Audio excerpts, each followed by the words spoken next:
Natlan is finally over. Families were torn apart, animals slain in cold blood, a nation driven to the brink of destruction. ¿Quién quiere taquitos? Natlan is odd. Once the dust settled, I came to the conclusion that I actually liked the Archon quest. I know, I'm just as shocked as you are. Let me explain. It's no secret that Natlan is very controversial for a multitude of reasons, but I'm not going to talk about any of that. This video will focus primarily on the story itself. Watch this video if you want to hear my thoughts on the racism allegations and some other stuff. FYI, I am Hispanic, for whatever that's worth, and I probably don't have the opinions you think that I do. Link in the description. Natlan, ever since Genshin release, was built up to as the land of war and dragons, a land of constant battle, of bloodshed. The Archon herself was described as a brute, the most battle-ready Archon. However, once we finally ventured to Natlan 4 years later, it was drastically different than first described. Dragons are extinct, rather than the land of fearsome, fire-breathing, flying instruments of death and destruction. Natlan was the land of dinosaurs. Fat Armadillo, Wannabe Yoshi, that one dinosaur from the land before time, I forget what her name was, but you know what I'm talking about. Disappointing to say the least. And let's be honest, borderline false advertising. Where are my sexy dragons, miHoYo, you cowards? I am dumbfounded by this decision. What was the point of building up dragons if you're just gonna pull the rug from under us at the last second? Not only that, the dinosaurs didn't really matter at the end of the day. Sure, culturally they are important, but in terms of the main story, they didn't really matter at all.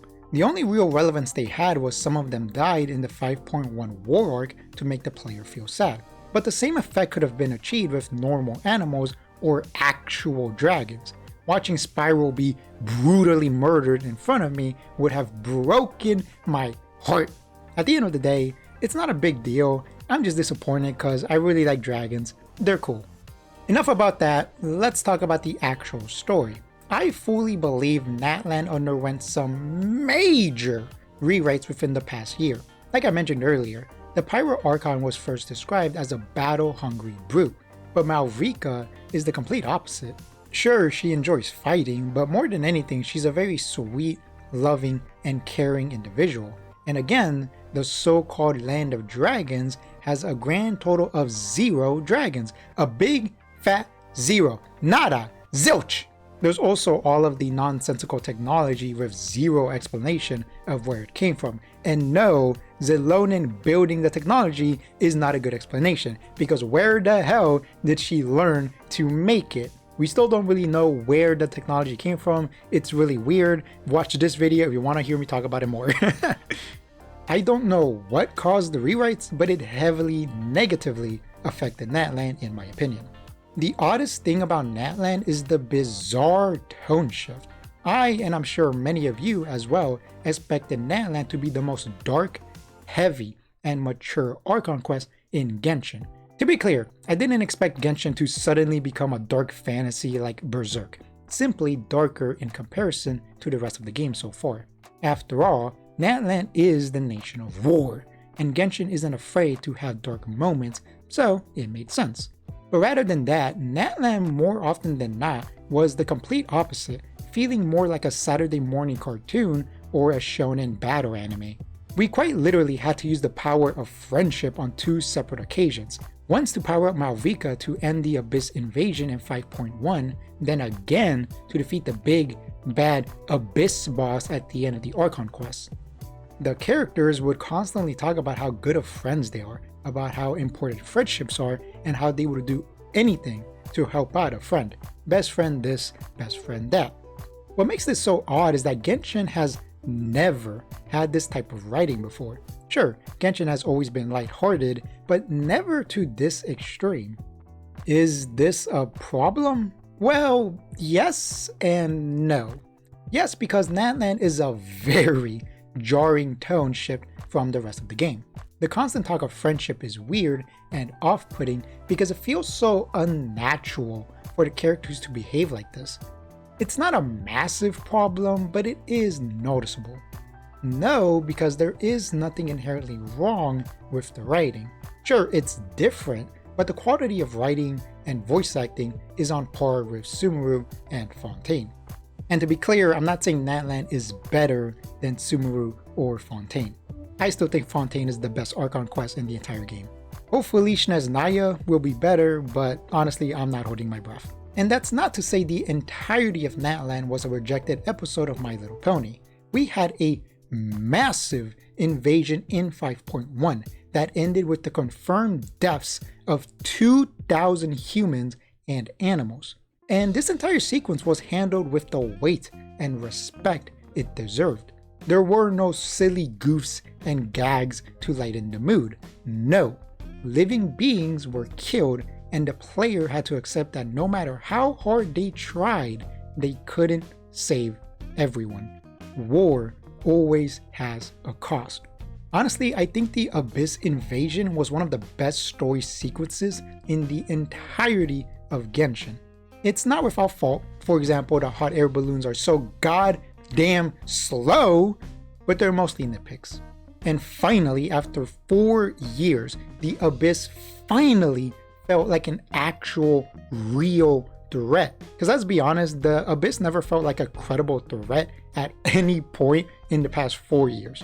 I think I understand what the writers were trying to do with the friendship as magic trope. Because Natlan does delve into some darker topics and moments, they wanted to offset that with the friendship as power trope, which isn't necessarily a bad idea. Sadly, I think they just pushed it too far. Now, let's talk about the actual story. Looking back, I am genuinely shocked by the amount of massive lore bombs we got this update. Angels, the Shade of Death, everything that had to do with El Capitano and Conria. The false sky theory finally being addressed again after 2 years. The Abyss actually doing something and finally getting development. I truly wish Genshin would spend more time exploring its lore in the main quest itself, rather than locking everything behind countless books and item descriptions. Because the world of Teyvat is truly fascinating, but we almost never get to experience any of it. Did you know that the concept of the Shades has been in the game since it launched, but it was locked behind books and item descriptions, so nobody but the most hardcore lore enthusiasts knew about it? The only reason I even know about it is because during the early days of Genshin, I randomly came across some YouTube videos explaining all of this random lore that was in the books and artifact descriptions and other stuff like that. If I didn't come across those videos, I would have never known about the Shades. And that is a big problem. A lot of people think that Genshin's story is extremely basic and boring. In truth, it's not. There are countless fascinating stories, but like I said, they are trapped in the deepest, darkest corners of the game. Did you know that the entirety of La Señora's backstory and motivation is locked behind artifact descriptions and books? You probably thought she was just some basic, boring villain, but she's actually a tragically heartbroken woman on a quest to avenge her dead husband. There's actually a really good reason why she beat the shit out of Venti back in the beginning of the game. She didn't do that just because she's a villain. She did that because she despises Venti for a very good reason. If I've said it once, I've said it a billion times. Genshin Impact is a game with infinite potential, chained to mediocrity by a creator who abandoned it years ago. I can't believe I'm saying this, but Natlan is the best region in terms of developing and expanding the main story, even more so than Sumeru. Which is crazy once you realize how little time was spent on expanding the lore. While I enjoyed and appreciated the lore developments and dark moments sprinkled throughout, my favorite aspect of Natlan is without a doubt the character writing. Some of, if not the best in the entire game. Fontaine is still better, I will die on that hill. Watching Kachina grow from a self-doubting scared girl into one of the strongest, bravest warriors in all the land.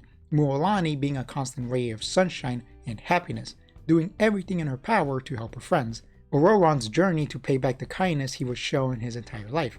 Not everyone got as much screen time as these guys, but even underutilized characters like Kanish and Yansan were well written in their short appearances. But without a doubt, the stars of the show were Mavuika and El Capitano. Mavuika is the first Archon that truly felt like the god, ruler, and leader of their nation. Venti is a bum, Zhongli retired, Raiden was inside of a sword for hundreds of years, Nahida was betrayed and imprisoned by the academia, Erina was pretending to be an Archon, and we haven't officially met the Tsaritsa yet, so she doesn't count. Mavuika didn't have anything holding her back. From the moment we meet up with her at the beginning of the Archon quest, she has been unyielding in her mission to save Natlan and help the Traveler. Not only is she immensely powerful as an Archon should be, she was worshipped as a god and looked up to as a leader. She has the undying loyalty of her people, and best of all, she's smart. She isn't some hopeless moron who needed the Traveler to swoop in at the last second to save her. She had a plan regardless of if the Traveler joined her or not. Mavuika is one of the most competently written characters in all of Genshin. I often struggle to pay attention to the story because more often than not it is insanely boring, uninteresting, and badly written. Paimon's continued existence causes me physical pain and I wish that was a joke. Her voice is so high-pitched, it actually hurts my ears. Mavuika is a different case entirely. I was engrossed in everything she said. Every time she entered her mind palace, I was locked in because I knew I was in for an emotional treat. Watching her constantly relive moments from her past as a way to remind herself of the countless sacrifices she and many others had to make was heartbreaking. All of this paying off with her talking to the memory of her little sister. My god, dude, I was curled up into a pathetic little ball, sobbing. Okay, that's a lie. I don't have strong, over-the-top reactions like a lot of streamers pretend to have, but I did get emotional. Her willingness to sacrifice herself at the end of the quest shows how determined she is to save her people, and not let the 500 years of pain be for nothing. I love how adamant she is about helping the Traveler. 4 of the 6 Archons so far have been completely worthless. Only Nahida has actually helped the Traveler. Mavuika hasn't done anything yet, but now that the war is over, we just have to wait for, presumably, the Dynstiff or some other interlude quest for her to help. The fact that we have to wait so long is infuriating, but that's an issue with Genshin's storytelling and not her specifically. However, that's not to say she is without fault. Mavuika heavily suffers from perfect girl syndrome. She is unnaturally good at everything. The most powerful warrior in the land, a faultless leader with a perfect 500-year-long plan, super friendly and lovable to everyone. Unlike other fan favorites like Nahida and Furina, I struggle to find any faults in Mavuika's perfect facade. Did I like Mavuika? Yes. Do I think she's a good character? She's fine. You say paradoxical, I say try my damnedest to give this RNGesus forsaken game any form of praise. All in all, Mavuika might be my new second favorite Archon. Furina still has the #1 spot in a death grip, and I don't think anything is going to change that unless the Tsaritsa miraculously has godly writing, even more so than Furina. Mavuika's design is absolute trash, but hey, at least she's a well-written character. If a little too perfect. Please don't ruin the Tsaritsa, Meollo, I'm begging you! Now let's talk about my boy El Capitano. Where do I even begin? His hair? His voice? His clothes? His body? God, I'm so happy we didn't see his face! I was so worried Mihoyo would ruin everything by showing his ugly, generic K-pop pretty boy face. Safe to say, Capitano was not the character I thought he would be. I was expecting a strict, brutal military leader that would happily perform countless atrocities to achieve the Tsaritsa's goals. Instead, he was a noble, firm, but gentle leader who wanted to bring peace to the many souls he carried with him. I love how he and Mavuika respected each other and low-key wanted to bang. The fact that we teamed up with him was a great twist. I wish we got to see him fight in-game, but just knowing that he was helping out was really interesting. Every time he and Mavuika talked about how they should stop the Abyss from destroying Natlan was incredible. Neither side was wrong, they both had excellent points and perfectly explained their stances. And my god, that ending, learning that he hasn't slept once in the past 500 years because the countless souls he carried with him wouldn't let him, realizing that he's been in constant agony just as long, and yet he never once showed any weakness or shared that he was in pain. All of that so that he could get revenge on the god of death by breaking a rule of nature. Sitting on that goddamn throne and giving the angel of Natlan eternal life, in the process saving Mavuika, who can now return to Natlan and finally, truly live her life. El Capitano won, and I'm so goddamn glad he did because it was so good. Oh my god, dude, I loved it. It was amazing. My only complaint is that we didn't spend far enough time with him, but at the same time, I fear that if we did spend more time with him, Genshin's atrocious storytelling would have ruined him. They probably would have shown his generic pretty boy face if given the chance, so I think we dodged a bullet. Now, I could keep going on and on, talking about every little thing that I liked and disliked, sharing my wants, hopes, and theories for the future, but I won't. Instead, I want to leave you with this. Genshin Impact is an incredibly frustrating game. So much of it is truly awful, and so much of it is truly amazing. Gameplay and rewards is a different discussion entirely, one that we will not be having today. At times, I am absolutely engrossed with this game. Masquerade of the Guilty, Scaramuche's rebirth, Natlan's Abyss invasion, El Capitano's victory, literally every time Zenless makes an appearance. But the vast majority of the time, I am bored to tears. Genshin heavily struggles from its storytelling. Characters will constantly talk in circles for hours and hours, establishing and then repeating the exact same information over and over and over and over again. Paimon, oh dear god, where do I even begin with her? I despise her with every fiber of my being, but that's a discussion for a different day. And so much of these stories are just characters talking about nothing, pointless dialogue that neither furthers the plot nor develops the characters. I swear to the Dark Lord himself, if I hear one more goddamn emergency food joke, I'm going to shove a carrot up my nose. But the handful of genuinely amazing stories like Masquerade of the Guilty reminds me of why I fell in love with this game in 2020. I stopped loving this game back when Inazuma released. That story and region was so awful, it snapped me out of my trance, and I've taken multiple month-long breaks since. I mostly just returned to check out the Archon quest. However, every now and then I see these soaring heights Genshin is capable of reaching. Natlan was odd. Most of the character designs are trash. The region is beautiful but an absolute pain to explore because of the new traversal mechanics. The bizarrely modern technology makes no sense. The power of friendship came out of left field, albeit it's not badly written. Mavuika and Capitano constantly flirting with each other was a nice treat. All in all, my enjoyment of all those lore reveals and El Capitano outweighed my hate of everything else.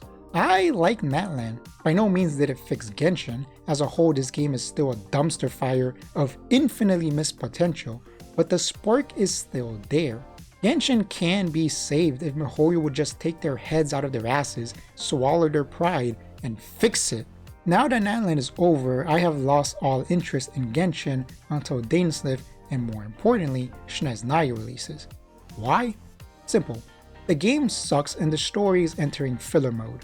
During the Natlan reveal livestream, the developers made a commitment to improving the game. They have made some improvements, finally giving away a free 5-star, but they also released worthless, insulting trash like the so-called artifact creator. Caveats is the word of the day. Hopefully, by the time Snezhnaya releases, the game will receive some much needed, massive fundamental improvements. But let's be honest, it won't. I want to love Genshin. I truly do. But if the developers continue to half-ass all of their efforts, my interest will never go beyond only playing the Archon stories. Hope you enjoyed the video. Now let's play the outro one last time. Hey everyone, Vladimir here. Hope you enjoyed the video. I would really appreciate it if you guys left a like, dislike, comment, subscribe, or don't.